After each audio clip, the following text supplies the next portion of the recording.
వందనాలండి. ఎలా ఉన్నారు? బాగున్నారా? ఈ దినాన్న దేవుని యొక్క వాక్య ప్రకారం మనం చూసుకున్నట్లయితే అండి, యెషయా గ్రంథము 44వ అధ్యాయంలో దేవుడు ఒక మాట చదివిస్తున్నాడు అనమాట అండి.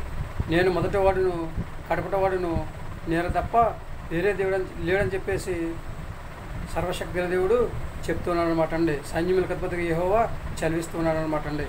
కనుక దేవుడిచ్చిన మహావచనం బట్టి రోమియోకు రాసిన పత్రికలో 3వ అధ్యాయాలు చూసుకున్నట్లయితే నీతిమంతుడు ఒక్కడనూ లేడంటండి, దేవుని వెతుకువారు ఎవరనూ లేరంటండి, అందరూ త్రోవ తప్పి చెడిపోతూ ఉన్నారని చెప్పేసి దేవుడు చెప్తున్నాడు అనమాట అండి. ఎందుకంటే మేలు చేసేవాడు ఒక్కడనూ లేడనమాట అండి.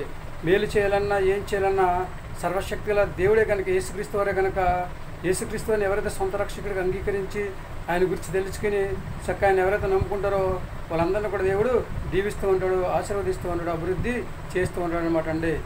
దేవుడు ఇచ్చిన మహాపురుషుని అనుకున్న బట్టి మరి దేవుడు మనతో మాట్లాడుతున్నాడు అనమాట అండి.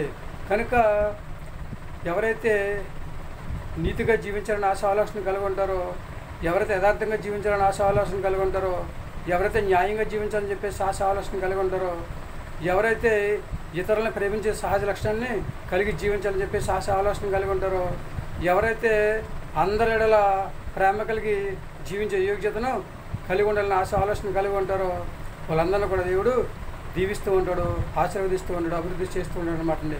మనందరం కూడా యేసుక్రీస్తుని సొంత రక్షకుడిగా అంగీకరించాలన్నమాట అండి.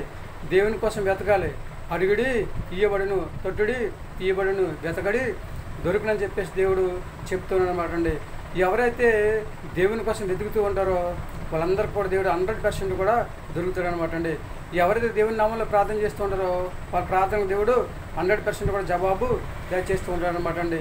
కనుక ఎవరైతే దేవుణ్ణి వెతకాలని ఆశ ఆలోచన కలిగి ఉంటారో వాళ్ళందరినీ కూడా దేవుడు దీవిస్తూ ఉంటాడు, ఆశీర్వదిస్తూ ఉంటాడు, అభివృద్ధి చేస్తూ ఉంటాడు అనమాట అండి. మనం నశించిపోకుండా ఉండాలంటే దేవుని వెతికేవారిలాగా ఉండాలండి. ఆయన మాట విని ఆయన మాట ప్రకారం నడుచుకునే వారిలో మనము ఉండాలని చెప్పేసి దేవుడు చెప్తున్నాడు అనమాట అండి.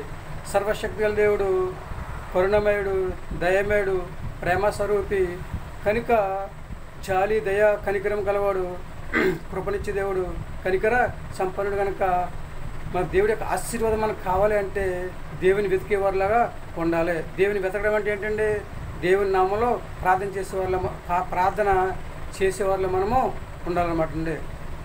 అలా ఎవరైతే ఉంటారో వారందరికీ దేవుడు జవాబు దయచేస్తూ ఉంటారు అనమాట అండి. మరి ఏమైనా ఆలోచన చేసుకుంటున్నారు? ఈ ఆలోచన మీదే. వెతుకుతారా దేవుణ్ణి? వింటారా దేవుని మాట? జీవిస్తారా దేవునికి అంగీకారంగా? ఏమంటారండి? మేము దేవుని వెతుకుతామండి, దేవుని మాట వింటామండి, దేవునికి అంగీకారంగా జీవితామండి, మేము నీతిని అనుసరించి నడుచుకుంటామని చెప్పేసి ఎవరైతే అంటూ ఉంటారో వాళ్ళందరూ తల్ల ఉంచినట్లయితే చిన్న ప్రార్థన చేసుకుందాం.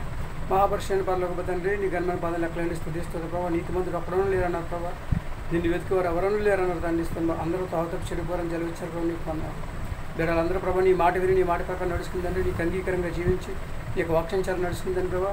ఇవి ఇచ్చే ఆశీర్వాదాన్ని పొందుకుందని ప్రభావ. హాయిగా జీవించే యోగ్యతను బిడ్డలందరూ దయచేయండి. చిన్నలను పెద్దలను యవనస్తులను వృద్ధులు అందరూ కూడా దీవించండి. గర్భిణీశ్వరులను బాలింతరాలను సంతానం బిడ్డలను అనారోగ్యంగా బాధపడుతున్న వారు తండ్రి, అలాగే ప్రభావ కూలి పని చేస్తున్నామని, వాహనాలు నడుపుతున్నామని, ప్రయాణం చేస్తున్నామని తండ్రి ప్రభావ, ఉద్యోగం కోసం ఎదురు చేస్తున్నామని, వ్యాపారం చేస్తున్నామని, అలాగే వివాహం కోసం ఎదురు చూస్తున్నామని తండ్రి ప్రభావ, ఉద్యోగం చేస్తున్నామని తండ్రిస్తున్నావా. ఇలా 1 by 1 సర్వశక్తులు ప్రతి బిడ్డను కూడా దీవించి ఆశీర్వదించి ఎవరికి కావాల్సిన వారు దయచేసి ప్రతి బిడ్డ ప్రభు నిన్ను వెతికి నీ మాట విని నీకు అంగీకారంగా జీవించి ఇచ్చే ఆశీర్వాదం పొందుకుని భూమి మీద మంచి ఆరోగ్యం కలిగి ఈ రాజ్యవాసులుగా జీవించే యోగ్యతను సంపాదించుకుని హాయిగా జీవించే యోగ్యతను దాయిచ్చేయమని మరొకసారి బిడ్డలందరికీ ప్రభా మంచి ఆరోగ్యం దాయిచ్చేయమని మా ప్రార్థన ఆలకించండి. మా ప్రార్థన దాని ప్రతిఫలం దాయిచ్చేయమని మా కొరకు తరవాలని యేసుక్రీస్తు అభ్యాసమైన మమ్మల్ని అడివేడుకుంటున్నాము తండ్రి. ఆమేన్. అందరికీ వందనాలండి. శ్రీ దేవుని ఆశీర్వాదంలో మీకు తోడుగా ఉండను గాక. దేవుడు మిమ్మల్ని దీవించి ఆశీర్వదించను గాక. ఆమేన్. దేవుడు సమస్తాన్ని కూడా దీవిస్తూ ఉంటాడు అనమాట అండి. మనకిచ్చిన సమస్తాన్ని కూడా దేవుడు దీవిస్తూ ఉంటాడు అనమాట అండి. మనకున్న సమస్తాన్ని కూడా దీవించాలంటే మనం దేవుని వెతకాలి, దేవుని మాట వినాలి, ఆయన మాట ప్రకారం నడుచుకోవాలి, ఆయనకి అంగీకారంగా జీవించాలండి. అప్పుడే దేవుడు మనకు కావాల్సిన సహాయం చేస్తూ ఉంటాడండి.